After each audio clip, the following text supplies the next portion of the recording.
Et donc, je vais vous parler de création d'entreprise et de création d'entreprise innovante dans un deuxième temps. Je remplace un prof qui était prévu, je le remplace au pied levé, j'ai appris ça hier. Je suis par ailleurs enseignant à l'université de Montpellier et je suis né ici, à l'UFR de pharmacie, et j'enseigne couramment en pharmacie industrielle et à l'IUP d'ingénierie de santé.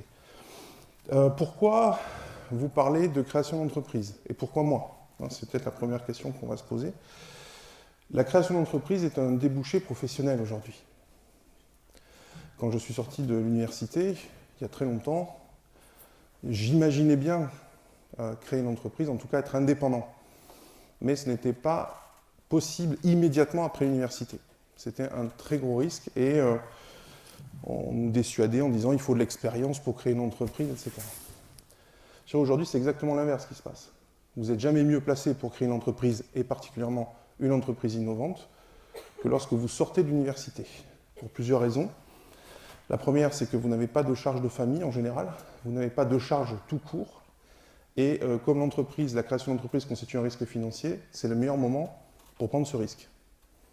Si vous attendez d'avoir des encours bancaires, des enfants, etc., c'est beaucoup plus compliqué. La deuxième raison, c'est que lorsque vous sortez de l'université, vous avez des informations relativement à jour sur le domaine, votre domaine d'expertise. Donc vous êtes à même d'imaginer des opportunités de marché, particulièrement quand on crée une entreprise innovante. Et de façon significative, aujourd'hui, la création d'entreprises innovantes est réellement un débouché pour des étudiants qui sortent de grandes écoles ou de filières comme la vôtre, des filières d'excellence. La troisième raison qui vaut localement, mais qui vaut par ailleurs, mais qui vaut localement, c'est le fait qu'aujourd'hui, des incubateurs existent pour vous permettre d'apprendre le métier de la création d'entreprise, qui est un autre métier que celui que vous allez développer. Pour créer une entreprise, il faut deux métiers. Il faut son cœur de métier et il faut savoir gérer une entreprise. C'est un deuxième métier. Et ce deuxième métier, aujourd'hui, on le prend en charge, on vous l'apprend dans les incubateurs, comme celui de Montpellier, je pense en particulier au C2EI. Il y a celui de Cap Alpha et Cap Oméga. Donc des structures d'accompagnement à la création d'entreprises et particulièrement à la création d'entreprises innovantes. Voilà le propos liminaire. Pourquoi je viens vous parler d'entreprise? Parce que j'évolue dans 3 univers simultanément. Mon cœur de métier, c'est la recherche clinique, c'est-à-dire les essais de médicaments et de dispositifs médicaux, plus largement le développement clinique des produits de santé. Et je fais ce métier dans 3 univers. Académique, ce qui fait que je suis devant vous, parce que je suis enseignant et malgré les apparences, jeune chercheur sur un sujet de sûreté pharmaceutique au travers des systèmes d'information. J'ai créé ma première entreprise en 1999, qui n'était pas innovante, puis j'ai créé une entreprise innovante à partir des années 2005, et j'ai créé une entreprise aujourd'hui qui s'appelle Voot et qui développe des systèmes d'information experts en recherche clinique. Donc cette société est une entreprise de services numériques et de paiement dans le domaine de la recherche clinique, un prestataire de paiement spécialisé dans la recherche clinique où il y a des particularismes et des contraintes particulières à respecter. Le troisième univers, c'est l'univers institutionnel, membre du comité d'éthique de Montpellier, donc je statue sur des protocoles de recherche clinique qui nous sont présentés par des promoteurs et experts invités par le Conseil de l'Europe sur des questions qui ont à voir avec la recherche clinique institutionnelle. Voilà pour les présentations. Donc, la création d'entreprise, si vous voulez, pour moi, ça n'a pas été forcément un rêve d'enfant. Je dirais, c'est le tragique du réel. C'est-à-dire qu'à un moment donné, ça correspond à un style de vie, à une façon de penser son métier, et à une forme peut-être de psychopathie aussi, qui consiste à se lancer. Parce qu'il faut, à un moment donné, si on réfléchit trop, on ne le fait pas. Les aléas sont trop importants. C'est ce qu'on va voir dans la première partie de la présentation. Alors, ce qui parcourt les 3 univers dont je vous ai parlé aujourd'hui, c'est Intelligence in Life. Intelligence in Life, c'est une structure que je crée, qui n'est pas exactement une entreprise au sens traditionnel, au sens commercial du terme. On est plutôt dans le champ du social business. C'est une initiative pour un développement clinique durable.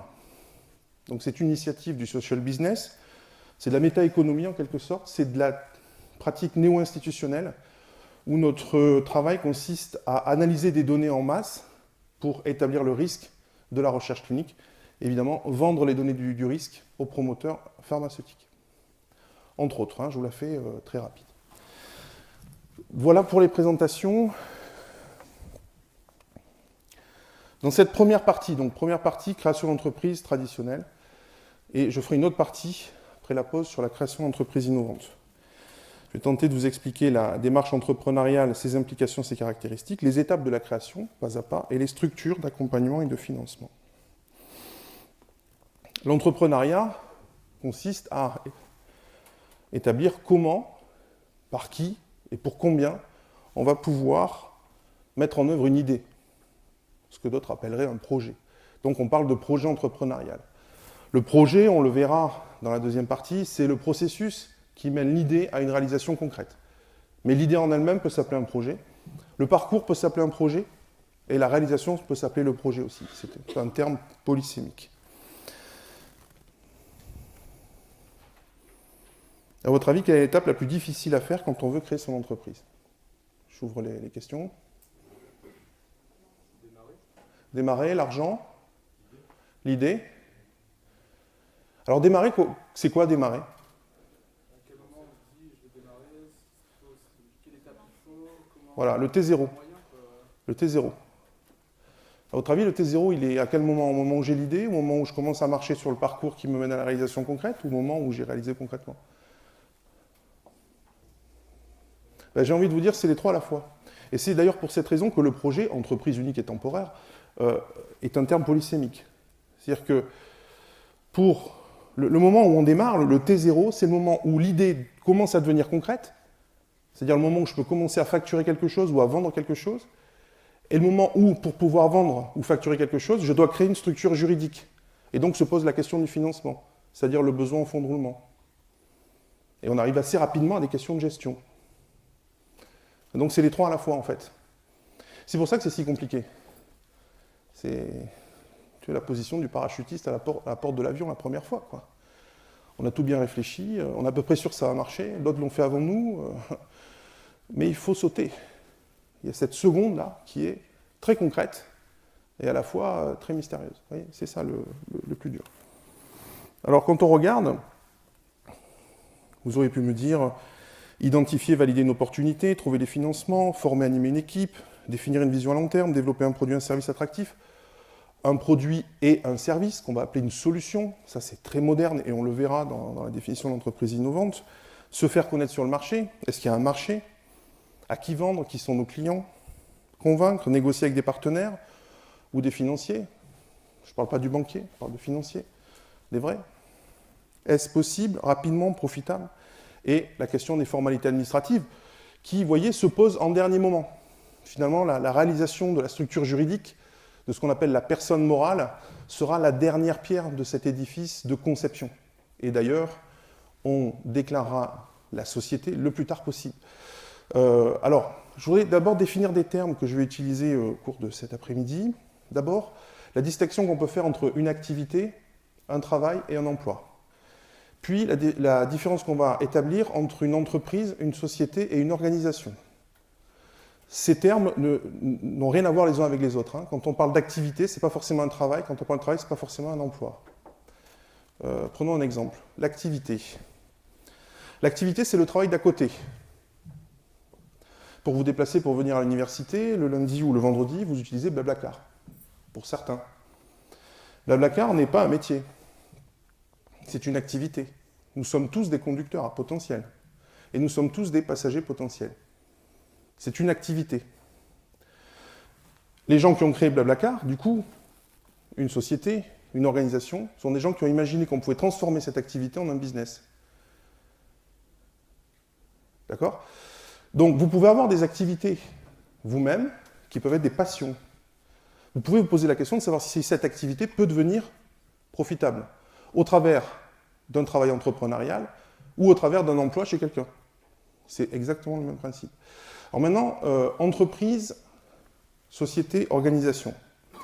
Nous sommes ici une entreprise. Nous sommes des personnes physiques réunies dans le but d'atteindre un but commun, acquérir des connaissances sur la création d'entreprise. C'est une entreprise.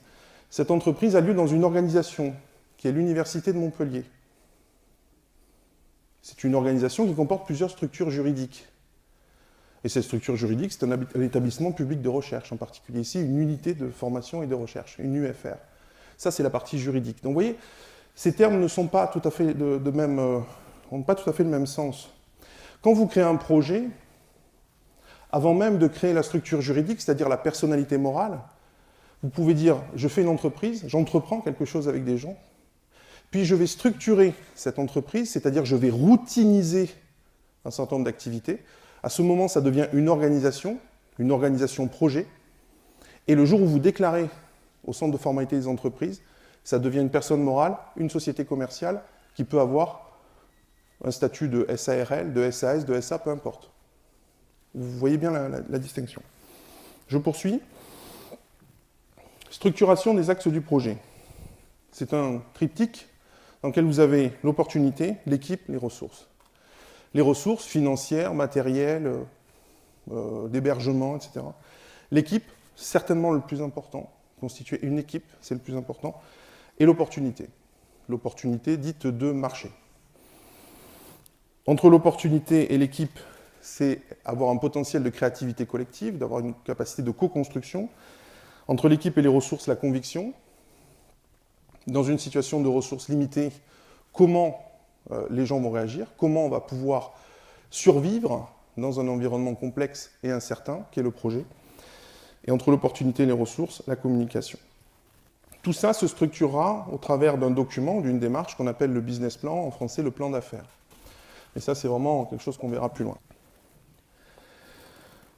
Voilà comment on pourrait résumer l'opportunité entrepreneuriale, la démarche entrepreneuriale. On part de l'idée, ou plutôt de l'opportunité de marché, parce que les idées, on peut en avoir tous les matins, c'est pas difficile finalement. Tout le monde peut avoir des bonnes idées. C'est pas la bonne idée qui garantit la bonne création d'entreprise. Il faut déjà oublier ça, c'est un mythe. L'idée, c'est une opportunité ou une opportunité de marché. Et c'est souvent une opportunité de marché. À partir de là, il faut analyser ce marché et son développement. Est-ce qu'il est dans une phase de croissance, une phase de maturité ou une phase de déclin? On peut exploiter les 3 phases du cycle économique d'un marché. Faire un business plan pour structurer les idées. Donc ça, c'est facile, on y viendra tout à l'heure. Je vous proposerai le Lean Canva, un Canva qui permet de structurer en une seule page son projet avant de rédiger le business plan. Faire une due diligence, c'est-à-dire se mettre en risque, confronter son projet à des personnes qui sont déjà sur le business ou